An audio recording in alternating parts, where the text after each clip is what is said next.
100-200 ел uzashaq, әмма кімді соғыш күнлерін ұныта алмас. Деп айтты совет шағиры, журналист, язушы Константин Симонов, өзі де Бейік Ватан соғышы қатнашушы. Бүгін біз жеңу, тарихи қатер һәм ватаныбыз турында сөйлешербез. Исәнмісіз, сізнің білен білім дүниясы тапшыруы. Алдағы минутларда. Ил флаглары Россияда һәм Татарстанда нинди яңа традиция барлыққа келді. Хатырге лайық, не үшін Кукмара студентлары іс табарлар отряды ұйыштырды.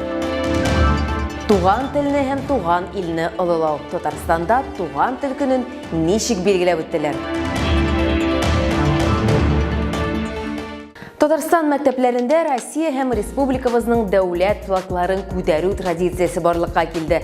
Тантаналы чарада Татарстан Республикасы Мәгариф һәм фән министры Илсур Хадиуллин катнашты. Тантана Казанның 187-нче күп профильле лицейында узды.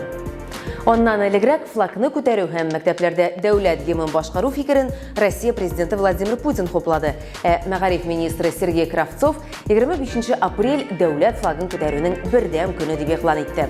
Ике дәүләт гимнын башкару һәм ил һәм республика әлемен күтәрү Татарстанда шундый карар кабул ителде. Мондый чаралар республика мәктәпләрендә генә түгел, балалар лагерьларында да үткәреләчәк.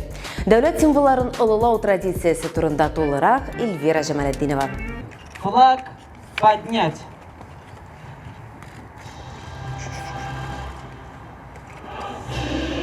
Менә шулай Россия гимны астына мәктәпләрдә дәүләт аләмен күтәрү традициясе яңадан тыргызыла.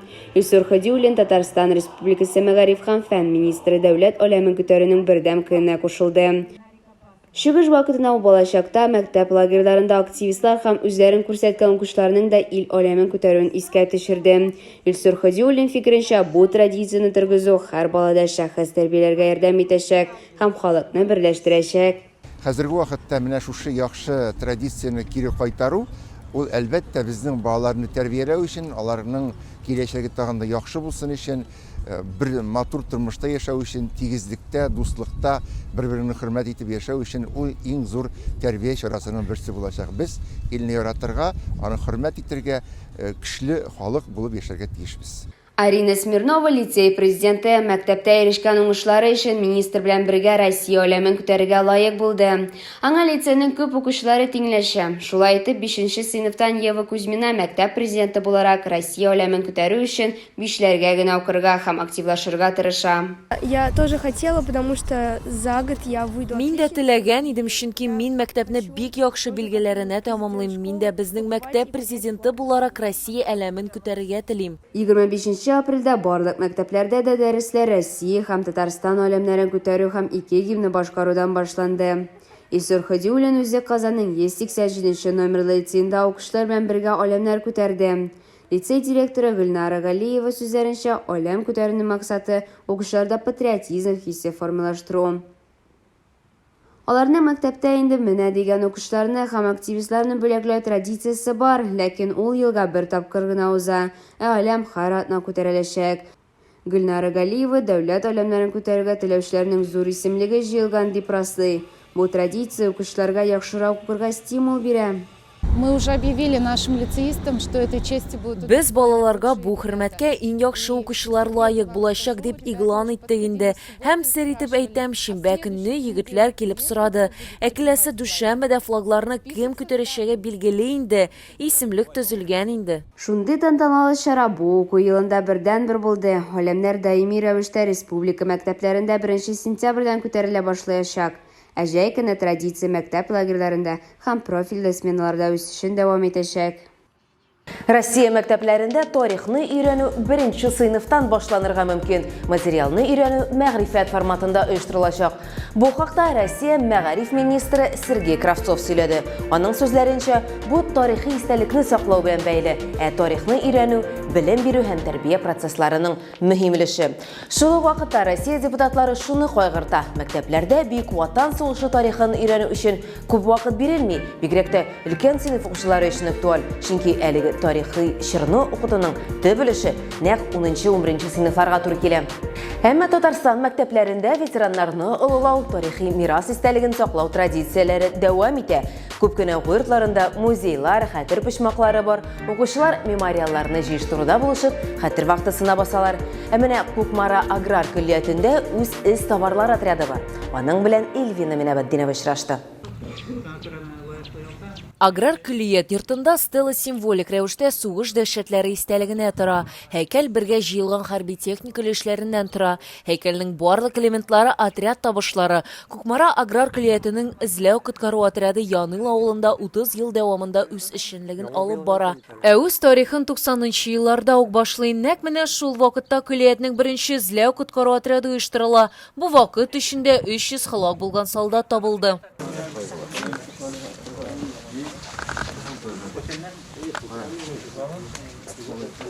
Хәзер аграр күлияткә 60 ел биредә киң профиле белгечләр әзерлиләр. Барлыгы 80 белгечлек ачылган. Авыл хуҗалыгы машиналарын ремонтлау һәм эксплуатацияләү, механикалаштыру, төзелеш һәм агрономия юнәлеше. Елдан-ел уку өчен юнәлешләр исемлеге арда гына бара. Сыйфатлы белем бирү өчен күлияттә барлык кирәкле әйбер бар. Җиһазлар һәм лаборатория комплекслары.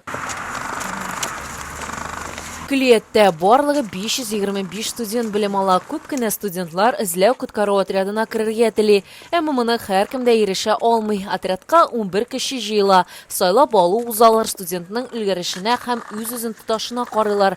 Күлият директоры сүзләренә караганда, мондый эшчәнлек патриотик рух тәрбияли. Студентларны мөһим әйберләр турында уйланырга мәҗбүр итә. Үзебезнең үлеп калган солдатларның гәүдәләрен, төякләрен җыеп җирләгәндә укучы барбер фикерләр туадыр. Тәрбия турында, патриотик тәрбия турында, ил турында, тормыш турында. Шуңа күрә инде ул безнең укучыларга шушы юнәлештә тәрбия биргәндә зур йогынты ясый дип әйтәсем килә. 40 ел Ринат Шакиров күлиятта укытучы булып эшләгән, тракторчы машинистларны әзерләгән. 90-нчы елларда беренче эзләү коткару отрядының җитәкчесе булган. Хәтта бүгенге көндә дә бу елны калдырмый. Елна 2 тапкыр отряд белән экспедицияләргә чыгарга тырыша. Безнең ватан алдында, алар алдында бурычыбыз шундый зур, без аларны мөмкин кадәр күп итеп җыйнап, туганнар каберлегенә җирләргә катнашырга тиешбез. Чөнки үткәнне белмичә торып, киләчәк юк диләр бит. Менә бу сүз мин инде егетләргә, кызларга да һәр вакытта әйтергә тырышам. Инсаф Гыйльметдинов 3-нче курс студенты техник-механик белгечлеге буенча укый. Эзләү коткару отряды составына керергә карар экспедициядә катнашкан студентлар сөйләүләре ярдәмендә кабул ителде. Озак уйлап тормыйча теләк белән янды. Үзеңнең эшкә күңелең өчен кызык, безнең борынгы бабайлар сугышып, шунда сугышта катнашып, күпме безнең өчен тырышканнар дип әйтәм соң инде. Шуның өчен бардым инде. Сәфәр алдыннан отряд әзерлек, инструктаж уза, кырыс куркынычсызлык кагыйдәләре бар, аларны сакланырга кирәк. Солдатның җәсәтләрен ничек кадерләп күтәрергә, лагерьгә шартлаткыч матдәләр алып кайтмаска кирәк. Иң беренче аларны апарганчы өйрәтәбез. Инде күрсәтәбез, нинди саклык чаралары булырга тиеш. Инде, потому что анда бик күп снарядлар бик күп, патроннар бик күп, шартлаткыч матдәләр бик күп. Алар белән ничек итеп эшләргә. Бүгенге көндә Казанда урнашкан Ватан оешмасы составында 64 артык эзләнү отрядлары исәпләнгән. Ел саен яз һәм көз айларында аларның 40-ка якыны юлга чыга. 24 апрельдә аграр күлиятенең эзләү коткару отряды Түбән Новгород өлкәсенең Мясной Бор авылына экспедициягә китте. Үлем үзәне буларак билгеле. Бу җирләрдә икенче удар армия батырларча сугышкан. Җир астында 100дән артык танылмаган солдат ята. Сәфәрдән соң иң авыр эшләрнең берсе архивлар белән эшләү. Бүгенге көндә архивлар герой исемнәре белән тулылана бара. Мәгълүмат һәлак булганнарның туганнарына кадәр җиткерелә. Иң зур теләге инде солдатны тапкач, аның менә шундый медальонын табу. Менә шундый медальон ул безнең. Ул кысып куелган була һәм һәрбер солдат шушының исенә менә шундый язу яза. Ул каян, кем исеме, фамилиясе, отчествосы, ничәнче елгы, койса авылдан языла инде. И в случае Смерти кемгә хәбәр ителергә тиеш. Шуның данныйларын языла. Аграр күләтенең эзләү коткару отряды Түбән Новгород өлкәсендә 2 атна дәвамында экспедициядә катнашты. 8 май көнне Мясной Бор авылында туганнар каберлегендә табылган солдатлар күмелде. Татарстанда туган тел көнен һәм Габдулла Тукайның 136 еллыгын билгеләп үттеләр. Республика президенты Рөстәм Миңнеханов катнашында. Бәйрәмнең ничек узганын Нияз Рахманның кызыклы тәнәфес исемле автор сәхифәсеннән белербез. Сәлам дуслар! Табигатьнең иң матур вакыты яз дип юкка гына әйтмәгәннәрдер. Чыннан да без бу җыл көннәрне 6 ай дәвамында көтәбез. Димәк, рәхәт чаклар җитте. Ә менә интернеттагы иң кызыклы яңалыклар алдагы минутларда. Апрель ул бит Габдулла Тукай туган көне. Аны бөтен дөнья буйлап бәйрәм итәләр. Бу туган тел көне дә бит әле. Зур шигырь бәйрәме безнең балачактан күңелгә кирип калган. Ел саен меңләгән балалар Габдулла Тукай шигырьләрен ятлый. Аны зур залларга чыгып сөйли. Ә интернетта башка төрле бәйгеләр. Монда исә кем остарак сөйли, кем күбрәк караулар җыя һәм президентыбызның социаль челтәрләренә эләгә ала. Ничек итеп Рөстәм Миңнеханов кутлаганын сез дә карап китегез әле. Күпме милләт була җир йөзендә. Һәр милләтнең була үз теле. Минем туган телем татар теле. Бөтен дөньяга ул билгеле. Татар теле. Күңелем теле. Президент дигәннәр Рөстәм Миңнеханов туган тел көненнән бер тапкыр да читтә калмый. Ул ел саен Татарстанның беренче президенты Минтимер Шәймиев белән бергә Габдулла Тукай һәйкәленә чәчәкләр сала һәм Тукай премиясе тапшыру чараларында катнаша. Быел Рөстәм Миңнеханов иҗади татар яшьләре белән дә очрашты. Ул Казанда Шәрык клубы татар театры тарихының яңа интерактив мультимедия комплексында узды. Ачык танышык сөйләшү вакытында алар үзләрен борчыган сорауларны бирделәр һәм тәкъдимнәрен яңгыраттылар. Казанда яшь башкаручыларга һәм музыкантларга ярдәм итү өчен продюсерлык үзәге оештырырга, китапларның иллюстраторлары һәм дизайнерлары чыгымнарын субсидияләү өлешендә ярдәм итүне сорадылар. Моннан тыш очрашуда яшь композиторларга, тәрҗемәчеләргә, режиссерларга ярдәм итү һәм татар халык музыка уен коралларын популярлаштыру турында да сөйләштеләр. Әгәр дә без яшьләрне бу эшкә тарта алмасак, безнең эшләгән эшебез үзе өчен генә. Ә без киләчәк өчен эшләргә тиеш. Россия президенты Владимир Путин шулай ук татар спортчылары белән очрашты. Ил башлыгы Олимпиадада җиңгән спортчыларны тәбрикләде. Алар арасында безнең фигуралы шоу остасы Камилә Вәлиева да бар. Шунысы кызык, бу очрашу яшь йолдызыбызның туган көненә туры килгән. Владимир Путин исә Камиләне мактый һәм дуслык ордены тапшыра.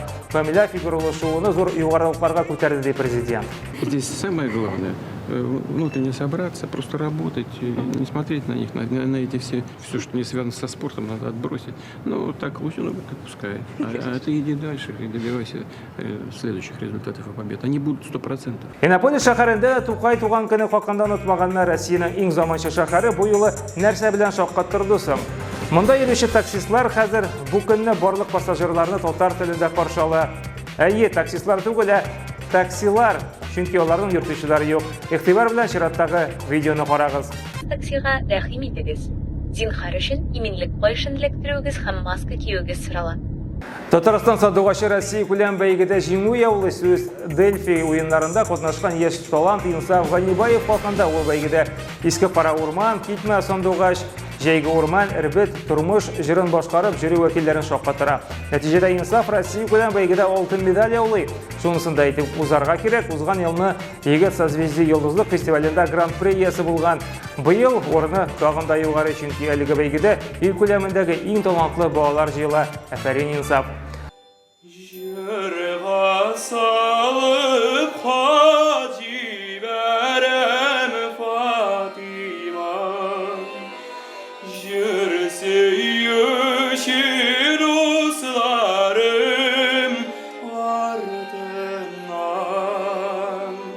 Бүгенге менә шулар иде, бер атнадан кабаттан очрашырбыз. Сәламәт булыгыз.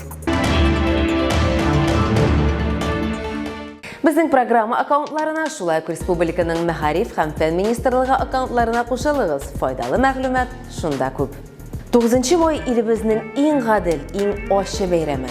Сугышларда һәлак булганнар истәлегенә мәңгелек хәтер.